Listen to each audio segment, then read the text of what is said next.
YouTube vinyl community, all day vinyl fans, random people on the internet. My name is Giggens. We're joined here today by Scott from All Day Vinyl. We're going to talk about our favorite top five chill 1960s songs. Dude, thanks for being here, man. I'm so stoked to do this with you. Oh, thanks, man. I appreciate you having me. I love all your content, and I'm stoked to chat with you. Likewise, man. Like we've both admired each other's work for a long time, and when I started doing these, reaching out to people for these top five videos, I was like, I gotta get Scott on here. This is gonna be so much fun, man. Cheers, Uh, bro. So I picked you for this one in particular because you like a lot of chill stuff. You like all kinds of music, but like you're an expert on deep diving 60s stuff like I am. And I was like, what's a challenge? Like if you had to pick like five chill 60s songs and explain how they make you feel, where would we go? So your first one, sorry, your number five. All right. Well, I was interpreting it also not only, what songs are chill or, whatever chill is defined to you, but also songs that are meditative in some way for me when I listen to it. So the music might not even be that chill, it might be fucking pretty rocking, but it gets me into a zone. Yeah, And perfect. So the Perfect. first one is a key example of that, and it's the Buffalo Springfield's Bluebird, Yeah. which is on the Buffalo Springfield Again record. I think it's Yeah. from like 1967, 68. It's a pretty rocking song. Oh yeah. I'm choosing. There's a specific version of it. So this right here is, I think, an early '70s compilation, the greatest hits, Yeah. and they put an extended version of Bluebird on it. So I think on the original version, it's maybe 5.5 minutes. This one's like a 9 minute jam with uh, Stephen Stills doing some blues growls, some out there stuff. But this is one of my favorite '60s songs. In that I don't go and I don't put it on that often, but if it Yeah. comes on the radio or I do have the urge and I put it on, I could sit there and listen to that song. I get into my own chill zone and just get in awe of the Buffalo Springfield and get in awe of the playing and all the different instrumentation in that album or in Yeah. that track. Yeah. So I have a deep nostalgia for, the history of music. And I think about Stephen Stills and Neil Young guitar dueling, which Yeah. they do incredibly on this album. It's got Yeah. some banjo on it. Yeah. It's just a real progressive track. It's country, it's rock. And I find myself in a zone when I listen to that song. It's funny. I just found a copy of that LP and I just sold it. Actually, I should have kept it. I didn't think to play it all the way through because I know most of the songs. I didn't even think about Bluebird being extended. That rules. Oh, on this, you're talking about this greatest hits On one. that big Yeah, Tom. that's Yeah. that's Yeah. the draw of this particular pressing, which Well, is to be fair, that copy was beat up, so I'll look for a better one. But it's not expensive. no, yeah, it was pretty cheap. That song is great. I love the transitions it has, and I love that it kind of starts as one thing and ends as another for the common one that I know with the banjos at the end. Yeah, yeah, Um, yeah, that's definitely a good demonstration of their camaraderie and like a unified vision to make a sound happen. They were such a sound band. Like when yeah, they had a vision, they focused and they nailed it. Their harmonies are great too, but yeah, that's a great song, man. Excellent number five. yeah. Thanks, bro. What do you Um, got? You know what? I'm also gonna pick Buffalo Springfield at Flying on the Ground is Wrong. Yeah, This song for me, all throughout high school and college, it never did anything for me. Then one day in my 20s, it clicked. And I was like, oh, I get it now. It just like something about having lived your life made the lyrics make sense. And it really is a groove, that little quiet guitar riff, that clean little riff, do, do, do, do, do, like it takes yeah, you somewhere else. And there's some good warm chord changes in the chorus, very Beatlesque, yeah, chords in that chorus, but I just dig how meditative it is. It takes its time and it grows, and it's not very in your face, but it's kind of like, here's a story we got to tell. So I dig that one a lot, man. that's amazing. And you talk about how wise that song is, and Neil Yeah. Young wrote that when he was probably that was came out in '66, but I think as I talked to Richie Furay about this, and I'm almost positive what he said was "Flying on the Ground is Wrong" is one of the first songs that Neil played for him, and that was maybe even a year before they recorded the album. So Wow. Neil must have been 20 years old, having Right. written that song. You're a kid at that age. It's unbelievable, man. Yeah, what a wise soul. Good Lord, man. You're number four. My number four. Let's see.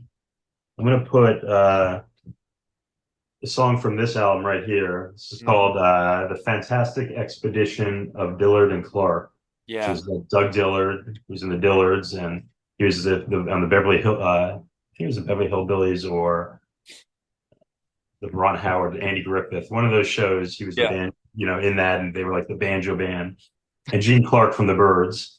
And the first track on this record is called "Out on the Side," and I just think it's a brilliant song written by Gene Clark right after he left the Byrds, and his vocal performance on it is just heartbreaking. I Yeah. listened to it; it's aching, it's felt, and this record has served me really well over a really long time. And I've played the out on the side or side one in particular just over and over again at those reflective moments and work moments where I'm trying to get stuff done and I'm like need something that's just going to get me in a zone. Yeah. This one does, and I think just in general, Gene Clark is one of the most underrated songwriters ever. I mean, the stuff he did in a short period in the with the Birds Yeah. was incredible. Yeah. Uh, this stuff was great, and he had some stuff in the '80s, which was great. He had No Other in the '70s, which was great. I've heard that one. Okay. No, no, you should check that out. It was an Yeah. album he did called No Other, Okay. probably Cool. 73, 74, somewhere around there. And Sweet. it's really good. That this album, I need to play the whole thing up. I've heard pieces of it over the years, but that song in particular, I love the production on it. There's something Oh almost yeah. spacey or ghostly about it. It really sucks you into a little world. Yeah. Yeah. It's It's a good. vibe, as they say now. Yeah. Yeah. And on the record, the whole record is really good. And also in the band was Bernie Leadon, who Oh, later founded the Eagles. yeah, yeah, yeah. And he wrote with Gene Clark a song called what is it called? Train Leaves Here This Morning, which the Eagles eventually covered on one of their albums. That's The so first cool. appearance was on here. And that's a great track. Between the Birds, Buffalo Springfield, the Eagles, there were so many of those bands that came from other things to make new projects. It's what an era for music. Yeah, in Los Angeles, I have such an affinity and a reverence to those musicians who were on the Sunset Strip in Yeah. the mid '60s. Love them. Laurel Canyon sound. Yeah. Number four for me, I put kind of a weird one, definitely a one-hit wonder kind of band. The Casinos with Then You Can Tell Me Goodbye, which was a song I grew up with but never knew the artist because like, when we were kids, like the oldies station would just play the song, never tell you who it was. You just heard the song and that was it. It wasn't until many years later I was like, oh, they're called the Casinos? That's a weird name for this group. And like the song itself is almost late 50s, early 60s in its sound, but production is definitely of the mid 60s where it comes from. But it's just meditative. I think the horns are cool. There's some great quiet moments, and it's one of those songs where it's like, look, after we've done everything else, that's great. If you still don't like this, then you can tell me goodbye. It's kind of like, here's everything I've got to give. If you don't like that, I got nothing else to prove, man. Like that's Yeah. it. So, yeah, that's always been one I could put on and just really enjoy the vocal performances on. Great song. Yeah, that's great. And when you mentioned that song to me, I hadn't heard it, so I listened to it Really? recently. Yeah, no, I didn't Oh, know that song. wow. I didn't know the Casinos. They only had like a couple songs or maybe one album. Like they didn't go anywhere. That was Yeah, it. that's a good. It's a good find. Yeah, it's a great sound. Yeah. Great sound. Great '60s soul. Yeah. What probably early '60s, 63, 64, I think it's like 67. 67. Okay. It's a weird like sore thumb of a moment for that sound, you know? Yeah, yeah, Something about it's, struck with people, I guess. And I don't know if it was a big hit, but it was their only hit. Uh, yeah, but what a song, man. yeah. Cool song. Yeah. You're number three. And number three, let's do this one from this album. This is actually from 1970. We weren't going to constrict it just to 1969. This one's good, and this song is good. I love that album. So this is Velvet Underground Loaded from this album, and it's the last song on the record called "Oh Sweet Nothing." Mm, It's just fucking a groove, just a great groove. Goes down. And Doug Yule sings it. So Lou Reed wrote it, and Doug Yule, who's in the band for this album, and I think he's a great singer. I just Yeah. love his vibe. Yeah. Doesn't get the love he I think deserves. But Oh Sweet Nothing, phenomenal. Uh, Country, psychedelic, rock. Sterling Morrison's guitars are, yeah, it sounds like a Telecaster to me. It's just this beautiful, Yeah. twangy sound on it. Um, and it just makes me bob my head. It's a Man, great, that's one of those songs where you hear it and it sounds so Velvet Underground, but so not Velvet Underground because Doug's singing it. Because he's doing like a Lou Reed kind of delivery, which is kind of cool. oh yeah, But that whole album, man, that's such a good album. Yeah, that's a great closer to a yeah, really interesting album that goes places, you know? yeah, it's amazing. Yeah, and I love thinking things in the context of where it is in the history, and that's the last song on their last album, last Yeah. yeah, Well, not live or last new compilation. album. Yeah. And what a great closing. I mean, it's just a great album. I got this box set. Oh yeah. I got this one, which I think Rhino put out a few years ago, That's which so is cool. God's massive. like just marvelous. And I think I think this one is my favorite album of Velvet Underground. And Oh yeah. Oh Sweet Nothing is something that just always stands out. I almost if I was gonna throw 1970 in there, Who Loves the Sun would have been on my list probably. It's Oh yeah, what a great a opener. nice opener, man. Yeah. Yeah. Did Doug sing that one also? Yeah, that wasn't Lou on that one, yeah. Yeah. Um that's such a good song. Uh number three. Wait, that was your number three? That was number three. All right, my number three. Ooh, this is tough. These last three are tough. I'm gonna put Sunrise by The Who from Sell Out.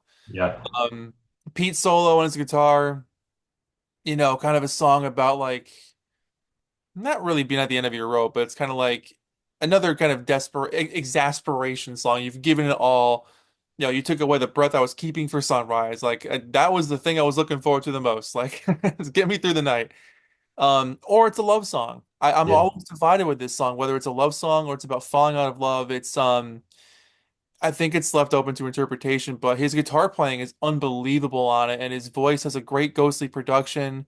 That was one of those songs. I think his mom urged him to write, "Can you write a sweet song?" So he wrote that. Because always smashing stuff. Here's an acoustic song that's like very hard to play.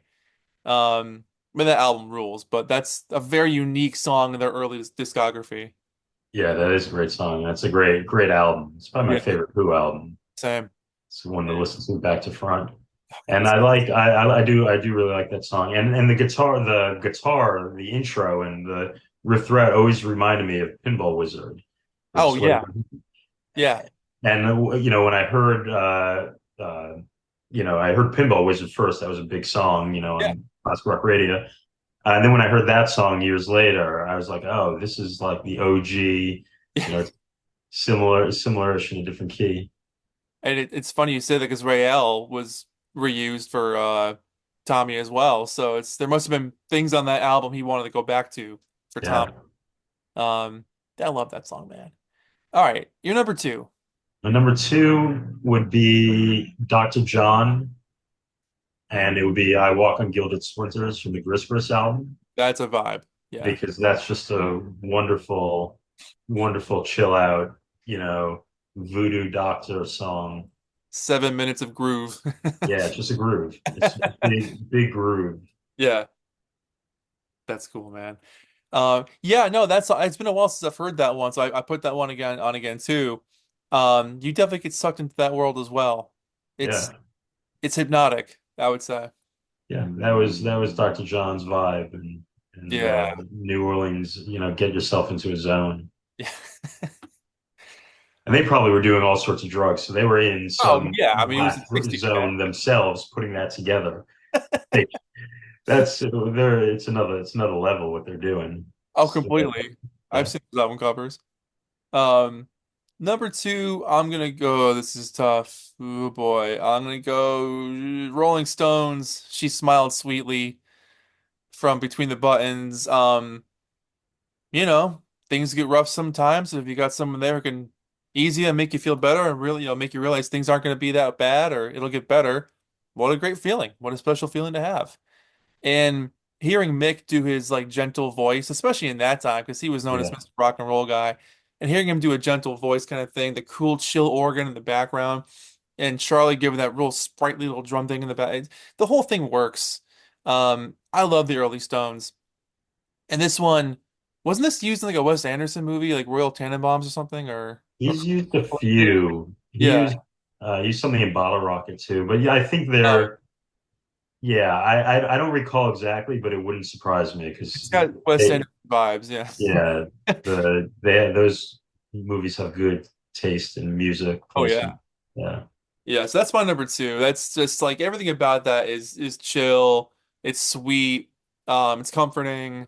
It's just enough to be number one, but I'll save number one for when we get there. But yeah. yeah. Well said. I agree. Great song, great album. The end of the Stones doing that kind of music. Yeah. Um, I guess we're up to your number one. So my number one is "It's All Over Baby Blue" by them. Yeah, the them version from them again. Incredible. I mean, I grew up listening to Beck. I loved Beck. Yeah. And in the mid 90s, Jackass came out, and that song has the main riff from It's All Over Baby Blue. And Yeah. that was just a hypnotic uh, riff that ran through that song. And that song was a massive hit. And I loved it. And Yeah. I didn't know till, later on that it was a sample from them. And that riff and Van Morrison's voice, all of it just puts me in just a mode, just chill, just good vibe. And Yeah. it's one of Van Morrison's, I think, best vocals. I think Oh, for stuff he sure. did with them, his vocals were just so great, so young, so raw. I love the early vocals he did. He was so much more aggressive and moody. It worked better for them. That stuff sounds really cool. And the playing on it, I'm assuming it's all session players. Maybe it wasn't, but I don't know who played on it. But the players, just the musicianship on it, I think sounds awesome. I Nice.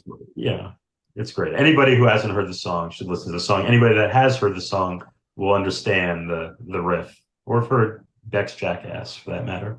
Yeah, and if you're a fan of the Dylan one, do yourself a favor and check out a good cover of it. Yeah, totally. My number one, I put Diamond Head by the Beach Boys from the Friends album, and I was gonna try to stay away from the Beach Boys because I was like, everyone knows I talk about the Beach Boys. I was like, how could I not do it? But this song, it sounds like the happiest day at the beach. Like the breeze is blowing, you got sand in your feet, everything's comfy, nothing's worrying you, everything's chill. It's instrumental. It sounds a little like SpongeBob music, but it's just so inviting. Um, yeah, it just sounds like a sunny day, and that's a good feeling for me. That chills me out. So Diamond Head. It is. That's a great song. It reminds me. I like, and I've only been recently in the last few years introduced to like exotica music, Arden Yeah, Denny, and island music, yeah, and that is akin. And I love that in the late '60s, the Beach Boys, who are the Beach Boys, started with their surf music or putting this exotica tropical music onto yeah. the records. I mean, what a vibe. It's so un-Beach Boys, but it's so very Beach Boys at the same Yeah, time. Like how to take a surf sound but make it completely like you're holding a coconut with a good drink and a crazy straw with a umbrella in it, like that kind of feeling. really. That's a great album. That was on Friends, right? Yeah, that's if I had to pick, I think that's my favorite Beach Boys Yeah. album. If I had to pick. Um, I'm gonna give it a full listen again. I always really liked it. It's been a while, but I find that era after Pet Sounds till like Surfs Up or maybe even Holland, all that stuff was like really really good. it's Friends and I like Carl and the Passions. That was a little later though.